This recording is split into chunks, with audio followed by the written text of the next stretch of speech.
Trade République, la banque pour mieux dépenser, épargner et investir présente Sud Radio, les incontournables de l'argent. Thomas Binet. Bienvenue dans ce nouvel épisode d'Oser investir, les incontournables de l'argent. Je suis accompagné ce soir de Mathias Bassino, directeur des marchés européens de l'Néobanque Trade République. Bonsoir Mathias. Bonsoir Thomas. Mathias, vous vous souvenez de ce journal de Tintin qui disait de 7 à 77 ans? Ah oui? Ce slogan. Oui. Eh ben, on va en parler indirectement parce qu'on va s'intéresser aux plus jeunes. C'est pas les plus âgés seulement qui doivent investir. Il faut qu'on commence de plus en plus jeune l'éducation. C'est votre cheval de bataille aussi, cette pédagogie. Mais alors, en quoi c'est important quand même d'apprendre aux jeunes? Ils ont autre chose à penser quand ils sont dans leurs premières années? Alors, on a coutume de dire qu'on essaye, en tant que parents, de préparer ses enfants à devenir des adultes. C'est vrai. Et pour ça, il y a des compétences qui sont nécessaires. Par exemple, aujourd'hui, on apprend à nos enfants à maîtriser le digital, à ne pas se laisser déborder par le digital. Eh bien, force est de constater que le monde qu'on va laisser à nos enfants va nécessiter des compétences en matière d'argent. De plus en plus nombreux, de plus en plus endettés, avec de moins en moins de gens qui travaillent. Il n'y a pas de secret, on le sent tous bien. Il faut améliorer la gestion financière. Donc, c'est essentiel de commencer à parler d'argent aux enfants. C'est un sujet sensible, mais c'est absolument très important parce que ça crée des automatismes dès l'enfance dans le rapport à l'argent. Et commencer tôt, eh bien, ça met les enfants sur la bonne voie pour gérer, dans des situations difficiles ou simples d'ailleurs, leur argent comme un outil. On parle beaucoup de capital social, on parle beaucoup d'équité, d'égalité des chances, on parle beaucoup des inégalités aussi que l'argent crée. Eh bien, donner de l'éducation financière à ses enfants, c'est contribuer à lutter contre ces inégalités-là. C'est un capital qui n'est pas financier, qui est un capital de savoir. Et c'est indispensable pour le monde qui vient. Alors c'est très clair ce que vous venez de nous dire. Effectivement, il faut commencer jeune.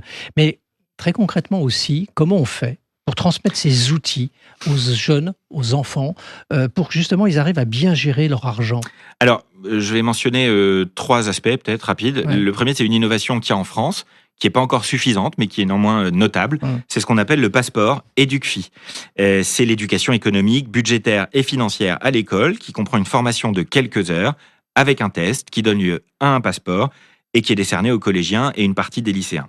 C'est une bonne base, mais c'est vraiment le tout début. C'est surtout pour vous, en tant que parent, l'occasion de commencer une conversation avec eux sur ces sujets-là. Ensuite, vous avez des outils très bien qui ont été développés pour les enfants. Je pense à EasyWeb, qui fait un cahier de compréhension pour les enfants, à Grégory Guillemin, qui a aussi fait un cahier pour les enfants. Ça fonctionne très très bien. C'est le format cahier de vacances et ça marche à tous les coups. Et enfin, vous avez un outil qui est à la disposition d'à peu près tous les parents, qui est l'argent de poche. Avec l'argent de poche, vous avez largement de quoi expliquer les grands concepts financiers à vos enfants. Et si j'osais, je rajouterais à votre liste qui nous écoute tous les mardis soirs vers 18h50 sur Sud Radio ou qui nous réécoute d'ailleurs sur les plateformes. Mais plus sérieusement, c'est facile, Mathias, d'inciter les enfants à le faire, ça? Dans mon expérience personnelle de parent, c'est relativement simple. Ouais. 2 astuces que j'utilise. La première, c'est de couper le son quand il y a de la pub. Ça donne aux enfants une compréhension de ce qu'est la consommation et un recul sur la consommation qui est très utile. Couper le son quand il y a de la pub, c'est un premier élément. Une autre astuce, c'est avec l'argent de poche. Si vous donnez de l'argent de poche à vos enfants, moi, de temps en temps, je leur dis, voilà 10 €.